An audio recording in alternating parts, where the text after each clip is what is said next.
Please subscribe and don't forget to press the bell icon to get notified whenever we upload a new video.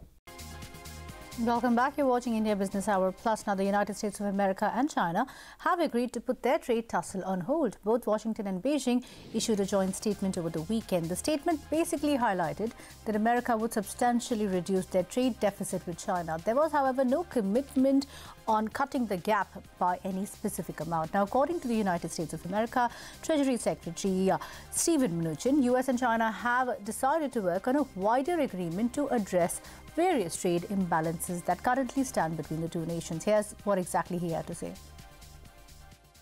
This has been a trade dispute all along. It never was a trade war. It's a trade dispute on significant issues. Both parties have agreed to suspend the tariffs. Our 150, their 50. You saw in sorghum, they dropped the case on Friday as a sign of good faith. For our farmers, this is going to be fabulous right away. Secretary Ross is going over there. They've committed to 35 or 40% increases in farm products immediately. In energy, I think this is a massive opportunity for the U.S. to become a major supplier of energy to China. All right, as the tensions between US and China de-escalate, it's a sea of green across the US market. So let's pull this up for you. The Dow Jones jumped about 300 points at the start of the trade and is, at least right now, holding up those gains. The S&P 500 up by about 0.6%, and the Nasdaq also in the green, up by about 0.4%. But let's talk about the Indian equity markets. Back home, it was Monday blues for the Lal Street, with a fifth straight day of loss on the Lal Street. The Nifty slipped about 0.75% and just about managed to keep its head above the 10,500 mark. As you can see, PSU banks were the outperformers very clearly, with that index rallying about 3%, led by State Bank of India. We'll tell you why in just a bit. This is largely at the back of successful takeover of Bhushan Steel by Tata Steel. So that's a Monday hangover for the Lal Street. But staying with Bhushan Steel resolution, the NCLAT has refused to stay Tata Steel's takeover of the debt-laden firm, but it has issued notices to Tata Steel, the resolution professional, and the committee of creditors. Now, the tribunal has basically said that it does not want to stall the entire process, adding that the process would be subject to the final outcome of the case. So the final outcome is on the 22nd, so we should get some clarity then. But talking to CNBC TV18 Sapna Das, Tata Steel's MD and CEO, TV Narendran, welcomed the NCLAT order. He also shared the details of how Tata Steel is looking at going about this very critical acquisition. Here's an excerpt. The judges refused to stay, and we respect that. We're happy with that. Obviously, we would like to move on. We've already spent a lot of time and money in this. We've already paid the bankers. We moved into the assets, so we would like to move on. But I think there is a hearing now on the 30th. We'll wait for that, but we'll follow due process as we've done so far. So now, what is the road ahead? I mean, in terms of the fact that the hearings will continue, how does it, where does it place you in terms of the management control?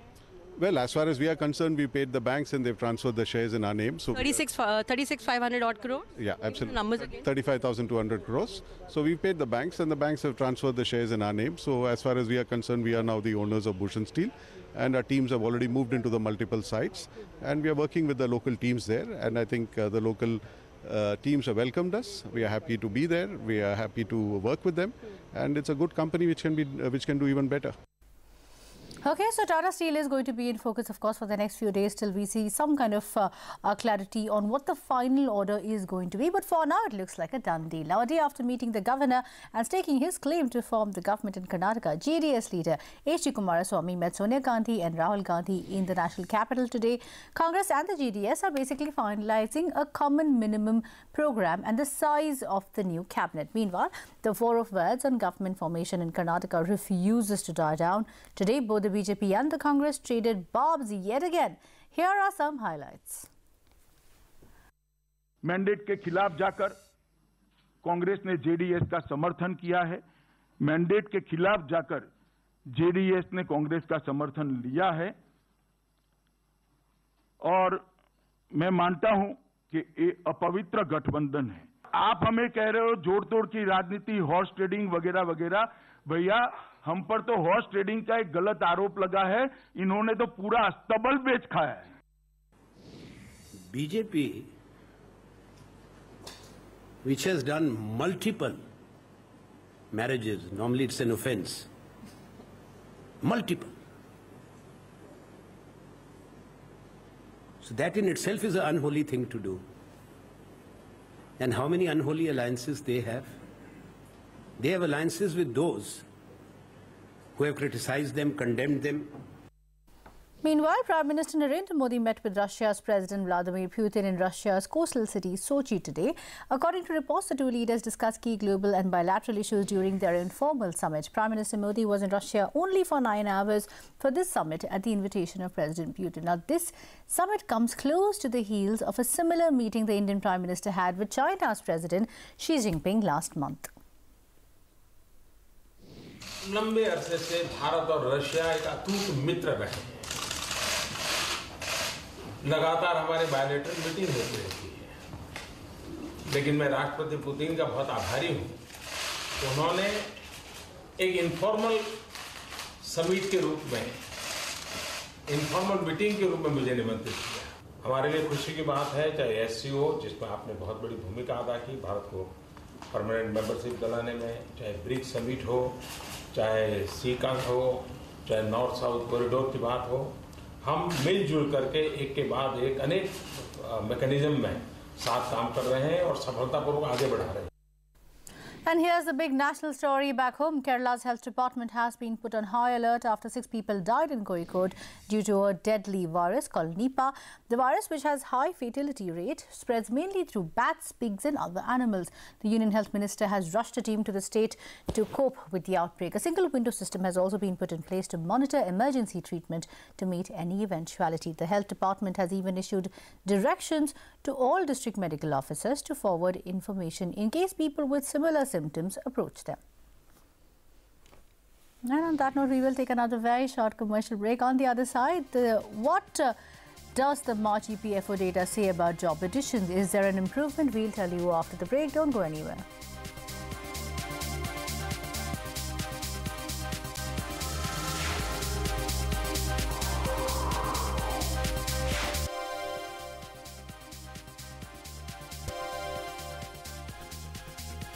Welcome back. Here's the latest on the jobs front. The Employee Provident Fund registration data for March is out and it shows fresh additions of more than 6.1 lakh. This is higher versus the February figure of around 5.9 lakh. Now, while expert services and government making segments witnessed an increase in job addition in March, there was a drop in construction sector hirings. But let's move on and get to the latest from the recovery efforts in the Vijay Mallya case. Sources exclusively tell CNBC TV18 that the Enforcement Directorate has begun the process of selling the liquor baron's movable and immovable assets. This in a bid to recover over 10,000 crore rupees. That's at least what ED is expecting to recover. We don't know if they will be able to do so. Utkarsh Chaturvedi is here with exact details. Utkarsh, what exactly comes under the hammer now? The Enforcement Directorate is all set to move court when it comes to selling the assets of Vijay Mallya. Our sources in Enforcement Directorate tell us that ED was waiting for some clarifications in the new Fugitive Offenders Bill and now is ready and has in fact started the paperwork when it comes to moving court. It will be by the end of this month that ED will move court in respect to selling these assets. ED is looking to garner somewhere around 10,000 crore rupees in this process. Now the stake of Vijay Mallya in United Breweries is also something which ED is looking at selling. Now ED believes that there is somewhere around 15.2% stake of Vijay Mallya either held by him or by other private companies which can be sold and which is unpledged. The valuation of this goes to somewhere around 4,500 crores. Apart from that, there is immovable assets of 6,000 crore rupees which ED is eyeing at selling. Now remember that this will be the first time after the fugitive offender bills come into place that ED will be moving court against one of these fugitive offenders. So it will be very important as this will set a precedent in courts when it comes to other fugitive offenders including Nirav Modi and Mehul Choksi. Oh, absolutely, Utkarsh. But of course, we have to wait and watch out to see the formal order being made to PMLA. Now, from Vijay Mallya to Nirav Modi, the Enforcement Directorate has attached assets worth about 171 crore rupees belonging to the now absconding diamond magnate. Meanwhile, there could be more trouble for former PNB Managing Director Usha Ananda Subramanian, who is an accused in the PNB fraud. The CBI charge sheet basically claims that RBI had issued a questionnaire to the bank's top brass on measures taken to curb potential frauds using the letter of undertaking and letters of comfort way back in 2016. Now, PNB had informed the RBI that outstanding exposures from letters of comfort are tracked by branches. The CBI charge sheet now claims that there is no basis for those statements made by PNB in 2016. So the plot basically becomes thicker. We'll have to wait and watch out to see how we get any kind of clarity as far as the response of PNB is concerned and how CBI will exactly take this forward. Now, in order to tackle the black money menace, the centre is taking stringent steps against shell companies. The government official told CNBC TV18 that the Ministry of Corporate Affairs may move the Amendments in Companies Act during monsoon session. This to define shell companies in the Companies Act. Timsy Japuria is here with exact details. Timsy, what are you picking up? What is the government's plan of action? Well, that's right. What we learned from government officials is the fact that Ministry of Corporate Affairs is likely to move as many as 18 amendments, that is amendments in the 18 sections of the Companies Act in the upcoming monsoon session for defining as to what shall be called a shell company. Remember, currently the Companies Act does not define a shell company, and given the ambiguity, government has been facing a lot of litigation and other issues, post which it has decided to define a shell company and plug the loopholes. What we pick up from our officials is the fact that ED, DRI, FIU, IT, SFIO, SEBI have submitted their suggestions to the MCA on the definition. Ministry of Corporate Affairs is also going through global references for the same. Not just this, MCA shall also have some SOPs to be put in place to ensure genuine companies are not designated as shell companies. Some of the SOPs MCA is certain about including in the definition are companies with dormant accounts, not filing annual returns, without physical address, without any business turnover. The proposed shell company definition by May end is likely to be submitted to Piyush Goyal, who took a temporary charge as Ministry of Corporate Affairs in the absence of Arun Jaitley. Post his clearance, the suggestions will be sent to the PMO so that it takes a final call, after which the amendments will be moved in the Parliament. Back to you. Okay, fair enough. Thanks, Timsy, for taking us through those exclusive details. We will take another very quick break. But up next, in our special series, 4 years of Modi government, we take a look at the progress made in government Make in India campaign. Stay tuned for that.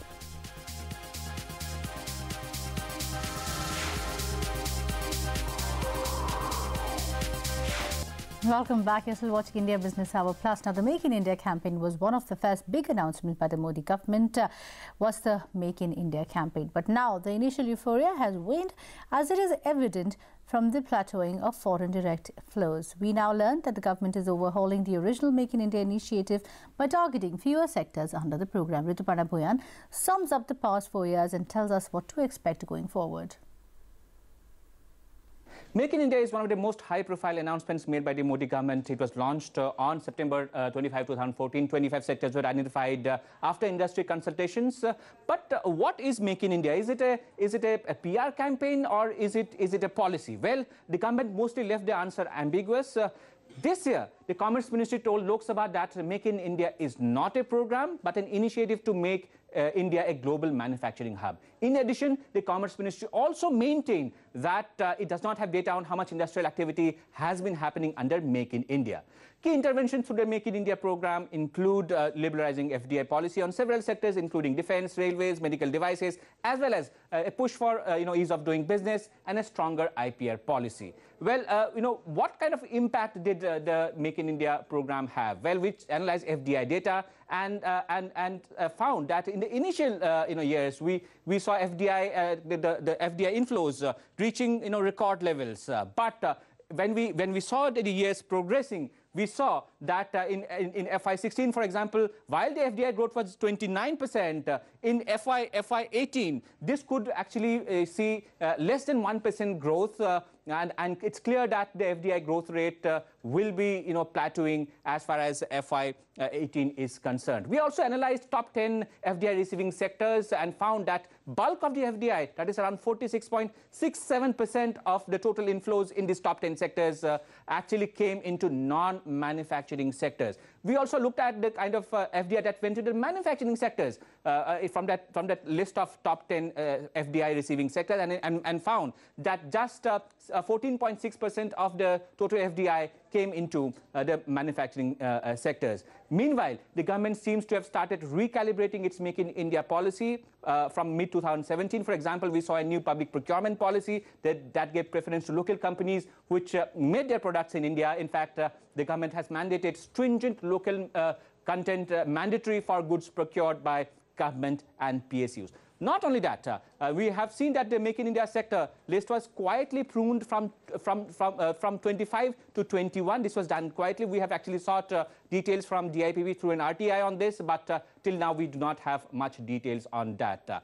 Also, as far as the economic survey is concerned, we understand that the economic survey is talking about Making India 2.0, wherein 10 champion sectors will be focused upon. These sectors include auto, defense, pharma, renewable energy, chemicals, and also other sectors like renewable energy, textiles, leather, and other manufacturing sectors. We'll have to wait and see how quickly will the Modi government will actually announce Make in India 2.0. With that, it's back to you. Okay, so all eyes now on Make it India 2.0, but thanks, Ritu, for taking us through that. With that, we're completely out of time on this edition of India Business Hour Plus. Thank you so much for watching. From all of us here, good night.